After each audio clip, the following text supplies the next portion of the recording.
오늘 대강절 두 번째 주일입니다. 2000년 전에 이스라엘 백성들은 메시아보다 더 기다리고 있었던 한 사람이 있습니다. 누구를 메시아보다 더 기다리고 있었을까요? 메시아보다 먼저 온다고 예언되어 있는 엘리야입니다. 지금 여러분이 보고 있는 이 말라기 4장 5절과 6절, 구약 성경 맨 마지막 구절입니다. 이 말씀에서 하나님 누구를 보내신다고 말씀하고 있나요? 엘리야죠. 엘리야가 먼저 와야 그 다음 메시아가 온다. 이게 말라기 맨 마지막 장, 또 맨 마지막 구절입니다. 이 말라기서는 언제 쓰여졌습니까? 기원전 400년경에 쓰여졌습니다. 그래서 이스라엘 백성들은 물론 메시아를 기다리고 있었는데 그 이전에 엘리야가 오기만을 기다리고 있었습니다. 그리고 실제로 엘리야가 이 땅에 내려오죠. 그 엘리야가 누군가요? 세례 요한입니다. 그래서 예수님 이런 말씀을 마태복음에서 주셔요. 우리 이 말씀 같이 읽어보죠. 내가 너에게 말하노니 엘리야가 이미 왔으되 사람들이 알지 못하고 임의로 대우하였도다. 인자도 이와 같이 그들에게 고난을 받으리라. 예수님이 너무 안타까워서 먼저 왔는데, 엘리야가 진짜 왔는데 사람들이 인식하지 못했던 것입니다. 그래서 오늘은 이에 관한 말씀을 함께 나누려고 합니다. 예수님보다 먼저 와서 예수님의 길을 준비했던 세례 요한. 그 세례 요한의 아버지와 어머니가 오늘 본문의 주인공인데 그 부모의 이름이 누구인가요? 사가라와 엘리사벳입니다. 사가라와 엘리사벳. 만약 그들이 없었다면 세례 요한은 없었을 것입니다. 세례 요한이 없었다면 예수님의 탄생은 점점 계속 더 늦어졌겠죠. 그래서 오늘 대강정 두 번째 주일을 맞아서 세례 요한의 부모 사가라와 엘리사벳에 관한 말씀을 준비했는데요. 자, 이들은 어떤 사람들이었을까? 성경은 이들에 대해서 이렇게 기록하고 있습니다. 자, 어떤 사람이었나요? 의인이었다. 본문 1장 6절에 이렇게 기록되어 있습니다. 이 두 사람은 하나님 앞에서 의인이다. 의인이다. 자, 그러면 구체적으로 저들은 어떤 삶을, 어떤 일상을 보내고 있었기에 성경이 이렇게 말하고 있는 것일까요? 자, 저들의 일상을 잠깐 들여다보겠습니다. 8절과 10절의 말씀 보니까 마침 사가라가 그 반열의 차례대로 하나님 앞에서 제사장의 직무를 행하고 있다는 말씀이 나옵니다. 그래서 그 직무를 행하기 위해서 성전에 들어가서 제비를 뽑고 있네요. 자, 사가라의 직업이 무엇인가요? 제사장이죠.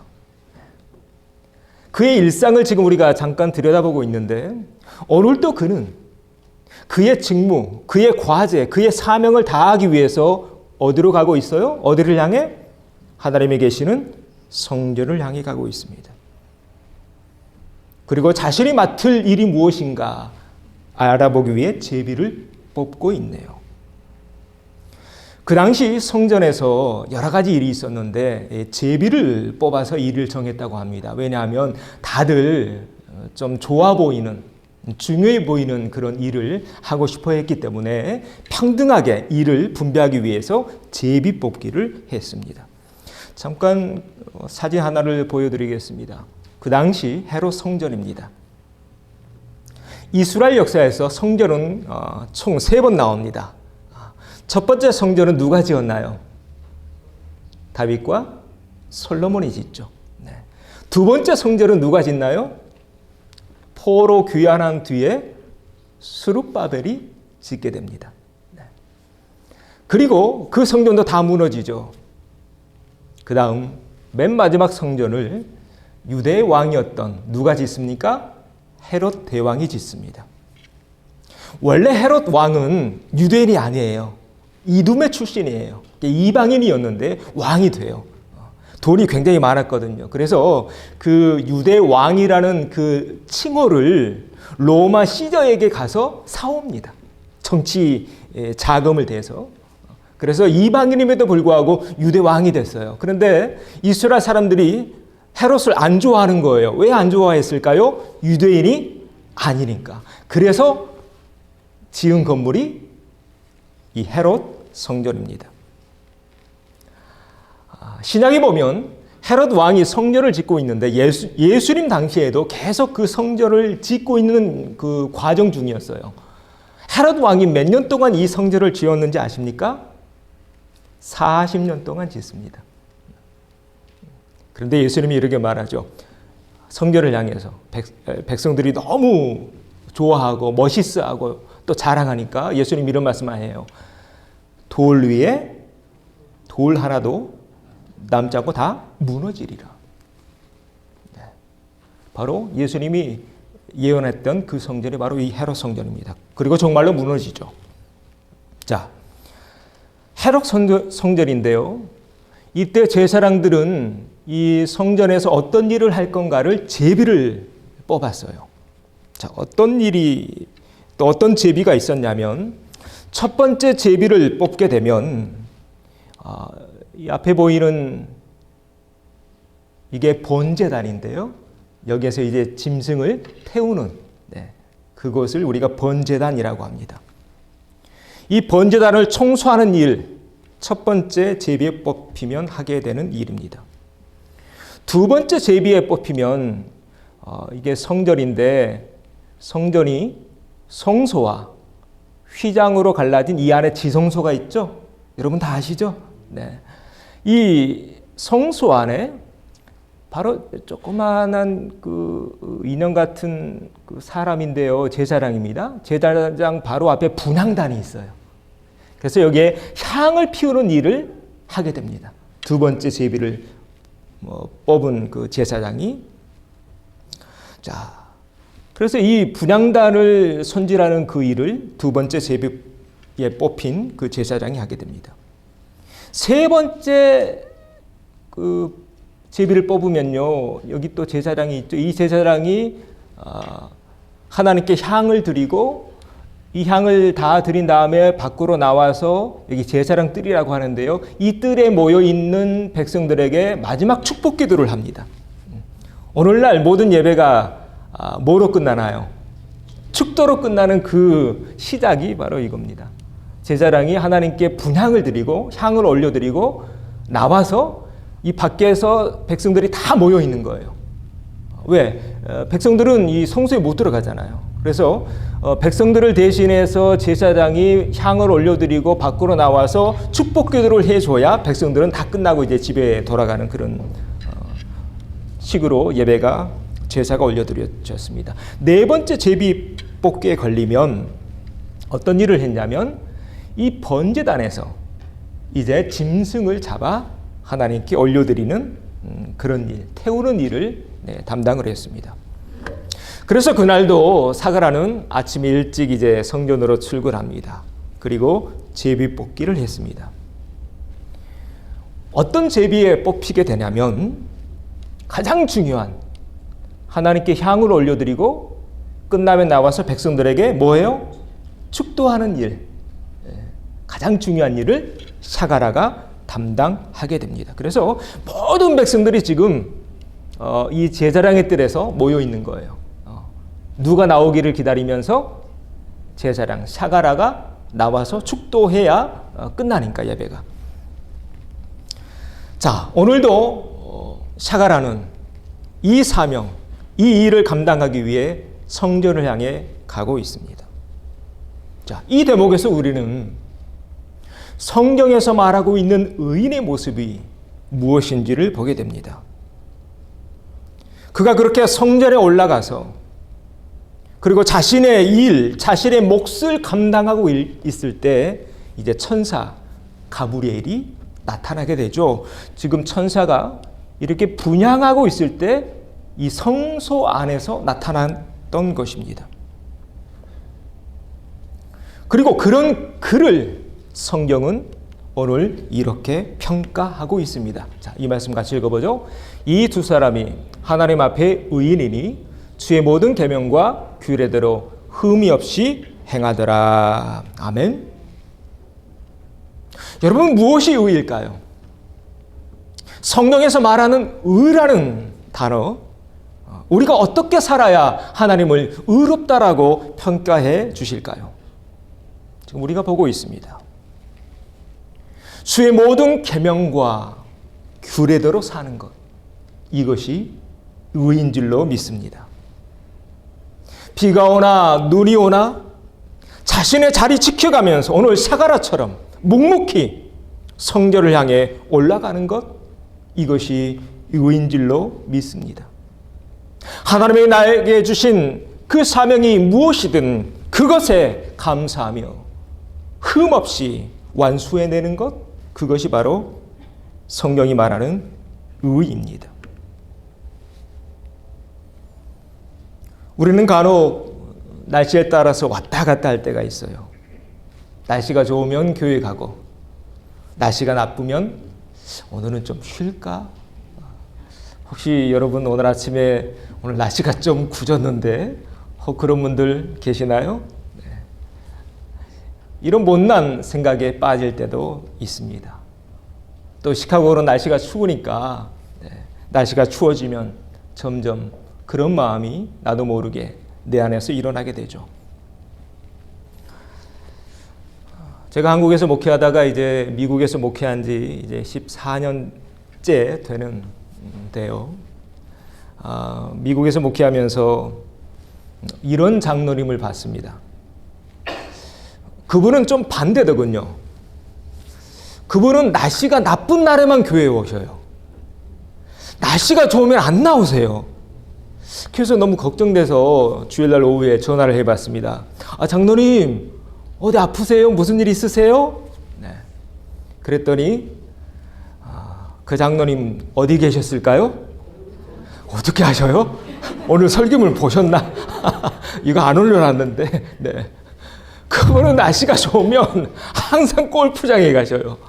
주일날에. 그것도 장로님이. 그래서 제가 시험 들 뻔했습니다.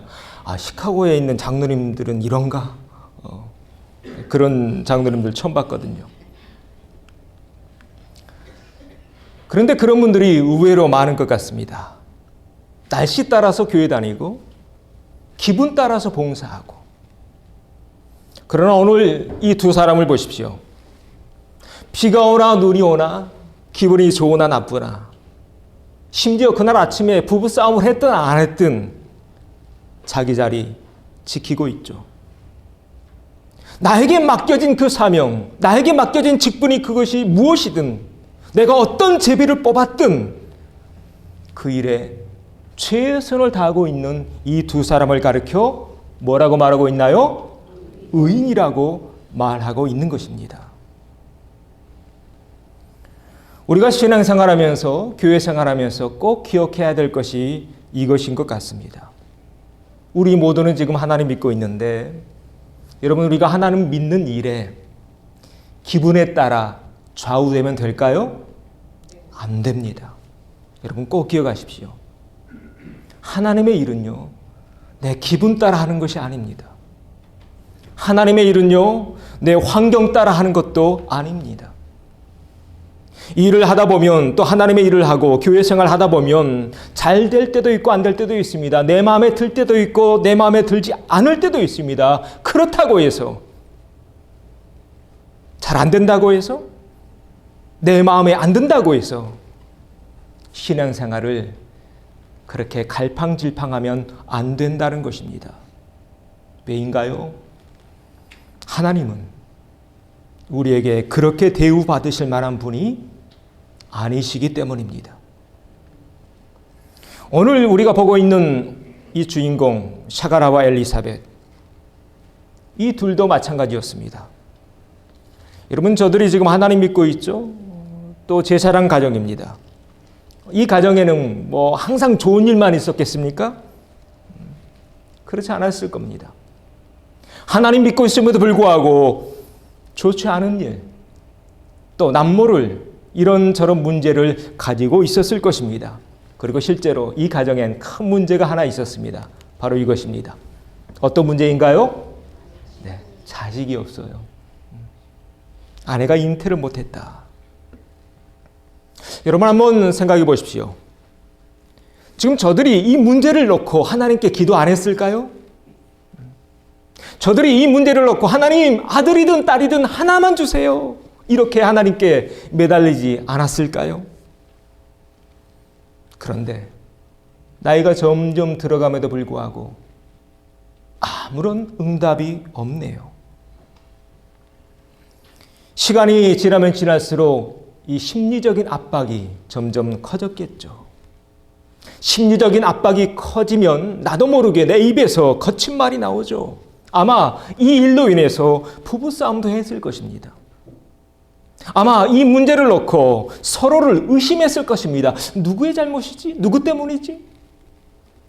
또 하나님을 향한 원망도 들었을 것입니다. 아, 내가 이렇게까지 하나님 일을 하고 있는데, 내가 이렇게까지 봉사하고 이렇게까지 헌신하고 이렇게까지 충성하고 있는데 왜 하나님 내 기도 안 들어주시지? 왜 나를 안 돌보시지? 그러나 그럼에도 불구하고 저들은 오늘 또 이렇게 한결같은 모습으로 하나님을 섬기고 있네요. 오늘 또 사가라는 아침에 성전을 향해 가고 있습니다. 출근하고 있습니다. 여러분, 남편이 출근하려면 누가 도와줘야 되나요? 아내가 도와줘야 되잖아요. 특히 제사장인데 이 제사장 복장, 우리가 지난 달에 레위기 말씀에서 쭉 봤죠. 제사장 복장이 얼마나 많아요. 머리에 관도 써야 되고 신발도 띠도 에봇도 준비할 게 한두 가지가 아니죠.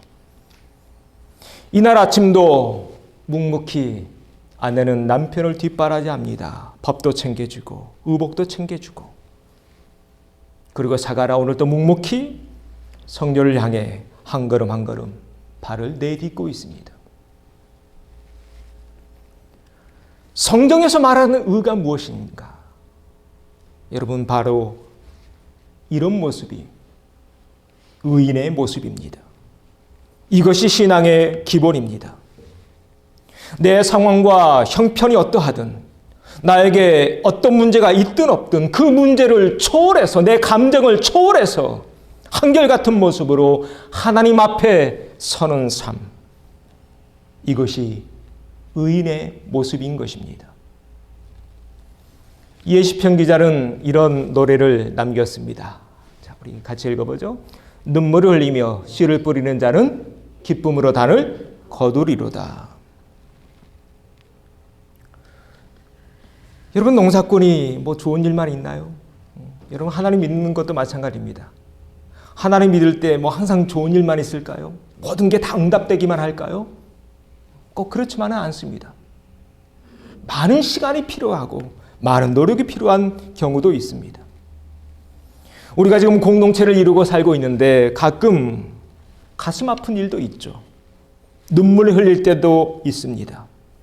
그러나 오늘 이 시인의 노래처럼 오늘도 변함없이 내 자리를 지키며 씨를 뿌리는 것, 울더라도 울면서 내 자리 감당하는 것, 이것이 성경이 말하는 의인의 모습인 것입니다.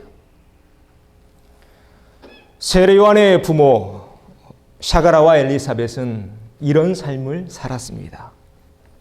그리고 세례 요한은 어릴 때부터 엄마 아빠의 이런 모습을 보면서 한결같이 하나님을 섬기는 모습을 보면서 자랐을 것입니다.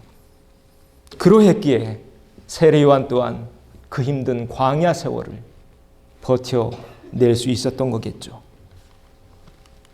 오늘 우리가 보고 있는 이 말씀, 오늘 이 모습이, 오늘 이 말씀이 저와 여러분의 모습, 또한 저와 여러분의 평가가 되어지기를 소망합니다. 그럴 때 오늘 이 가정에 기적이 일어납니다. 그럴 때 이 가정에 천사가 나타납니다. 우리도 그렇게 한결같은 모습으로 하나님을 섬겨 나갈 때 우리를 향한 하나님의 뜻이 이 땅에 보여지게 될 줄로 믿습니다. 우리 옆에 있는 분들과 인사하시죠. 한결같은 모습으로 섬깁시다. 한결같은 모습으로 섬깁시다. 네. 여러분도 그런 사람 좋아하잖아요. 여러분 어떤 사람 좋으세요? 한결같은 사람이 좋으시죠? 네. 하나님도 마찬가지입니다. 우리도 한결같은 모습으로 하나님 섬겨나가는 형제자매님들 되어지기를 소망합니다. 두 번째로 넘어가 보죠. 오늘 본문에서 배우는 영적인 지혜입니다. 두 번째 같이 있습니다. 의의 완성은 믿음이다. 그렇게 한결같은 모습으로 하나님을 섬겨나갔어요. 비가 오나 눈이 오나 일이 잘 풀리나 안 풀리나 한결같은 모습으로 그렇게 한결같은 모습으로 주님을 섬기고 있었던 사가라와 엘리사벳, 그들에게 드디어 기회가 찾아옵니다. 그렇게 성전에 들어가서 분향하고 있던 사가라에게 천사가 나타나죠. 천사 가브리엘이 찾아옵니다. 그러면서 이런 답을 줍니다. 무서워하지 말라. 너의 간구함이 들린지라. 자, 그 다음 말씀 같이 읽습니다. 내 아내 엘리사벳이 내게 아들을 낳아주리니 그 이름을 요한이라 하라. 아멘. 네. 아주 얼마나 기뻤을까요? 놀라운 장면이죠. 그러면서 앞으로 태어나게 될 그 아이의 미래까지 알려주죠. 그 아이의 미래입니다. 그가 또 엘리야의 심령과 능력으로 주 앞에 먼저 와서 아버지의 마음을 자식에게 거스르는 자를 의인의 슬기에 돌아오게 하고 주를 위하여 세운 백성을 준비하리라. 앞으로 아들을 주게 될 텐데 그 아들의 미래까지 이 천사가 다 알려주고 있는 것입니다. 자, 여러분이 지금 이 장면 속에 있었다고 한번 생각해 보십시오. 얼마나 놀라운 장면인가요? 자, 이런 계시를 받고 있는데, 자, 그러면 이 계시에 대해서 사가라는 어떻게 반응했을까요? 이제 사가라가 어떻게 반응하고 있는가를 좀 주목해 봐야 되는데요. 인생이 그런 것 같습니다. 인생에서 누구나 이렇게 한두 번의 기회는 주어집니다.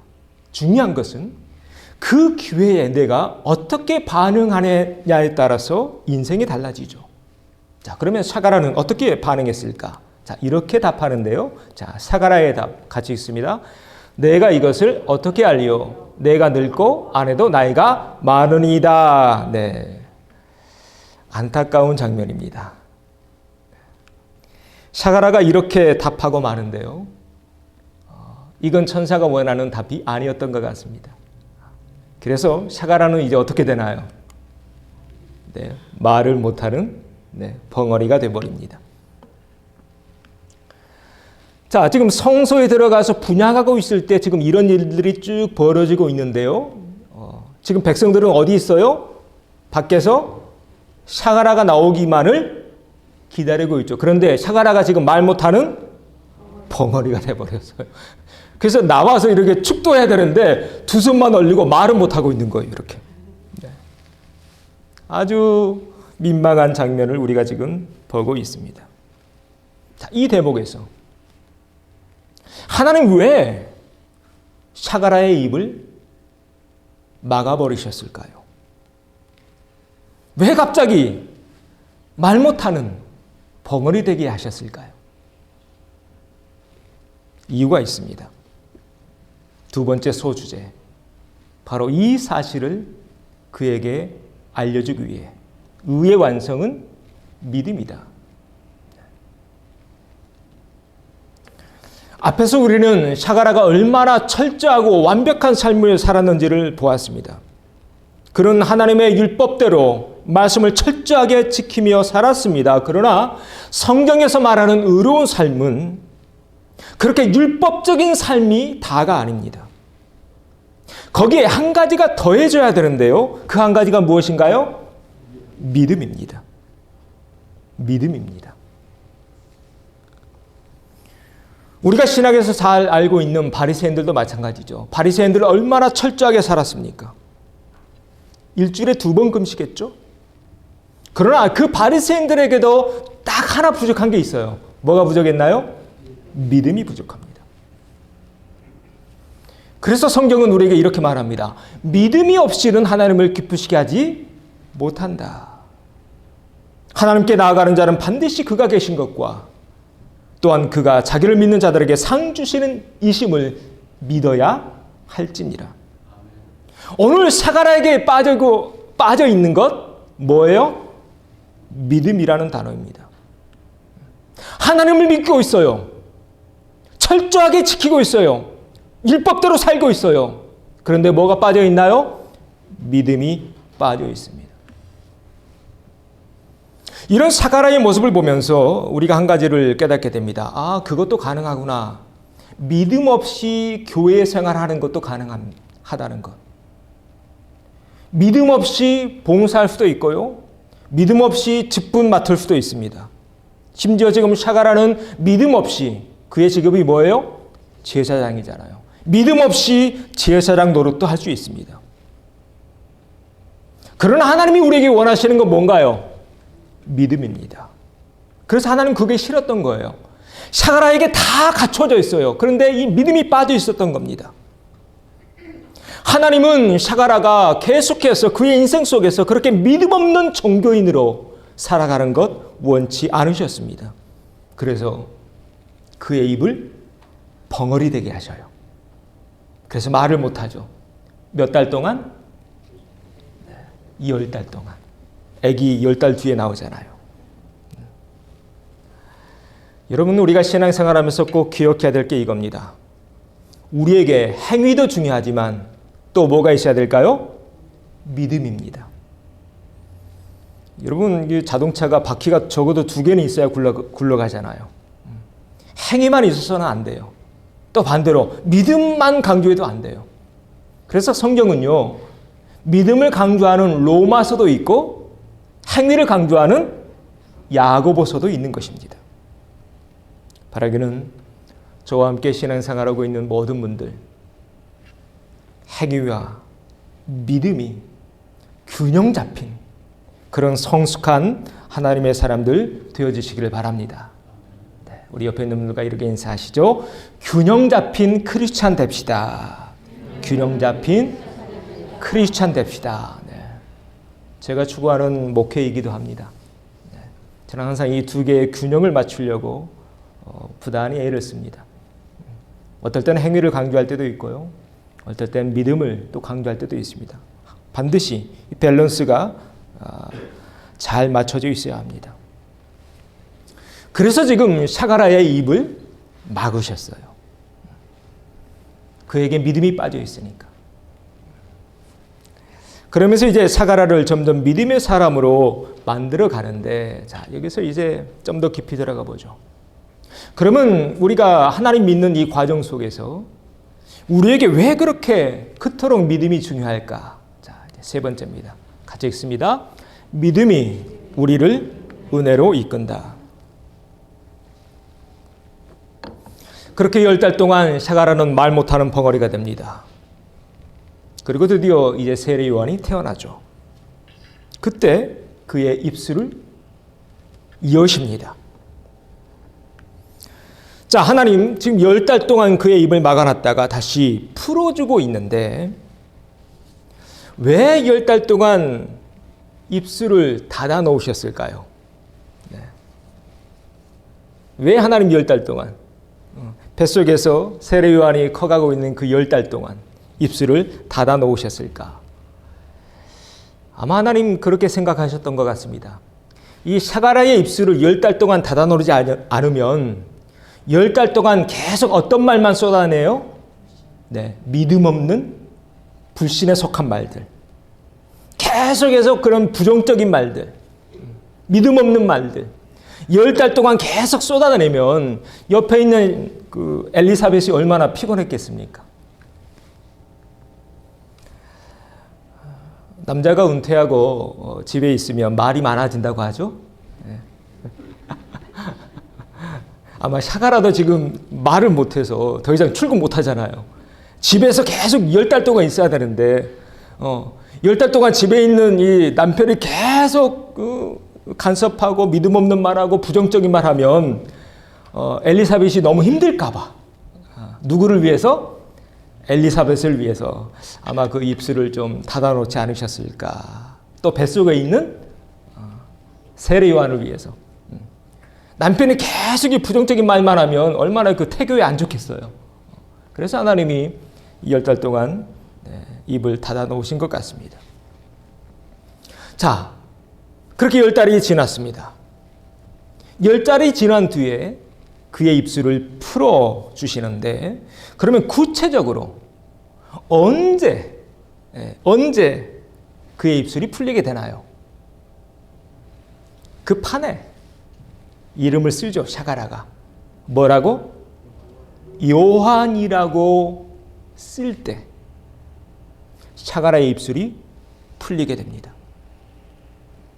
이 장면을 보면 그때 샤가라가 이 서판에 요한이라고 이름을 쓰니까 사람들이 다 놀래요. 주변에 있는 이 친척들이 다 놀라게 되죠. 왜 놀랬냐면 우리나라로 하면 여러분도 다 돌림자 쓰시죠. 저는 이름이 관우잖아요. 저는 그 우자가 우리 집안의 돌림자입니다. 그래서 제 사촌들은 전부 다 뒤에 우자가 붙어 있어요. 뭐 영우, 선우, 뭐 기우, 뭐 이렇게 다 우자가. 이스라엘도 마찬가지입니다. 이스라엘도 그런 전통이 있었습니다. 그래서 이 8일이 되면, 태어난 지 8일이 지나면 할례를 행하게 되는데, 그러면 일가 친척들이 다 몰려와요. 그래서 이제 이름을 짓게 되는데, 그 당시 동네 어른들은 요한의 이름을 원래는 뭐라고 지으려고 했나요? 아버지의 이름을 따라서 샤가라라고 지으려고 했습니다. 그런데 엘리사벳이 싫다는 거예요. 요한이라고 할 것이다. 그래서 사람들이, 친척들이 지금 샤가라가 말을 못하니까 이 판을 하나 준 겁니다. 근데 그 판에 아버지 샤가라도 뭐라고 이름을 쓰고 있나요? 요한이라고 쓰고 있었던 것입니다. 바로 그때 요한이라고 이름을 쓸 때 샤가라의 입술이 풀리게 되죠. 이 대목에서 우리는 아주 중요한 영적인 비밀을 깨닫게 됩니다. 요한이라는 단어 속에. 자, 그런데 이 요한이라는 이름, 누가 준 이름인가요? 10달 전 천사 가브리엘이 알려준 이름이죠.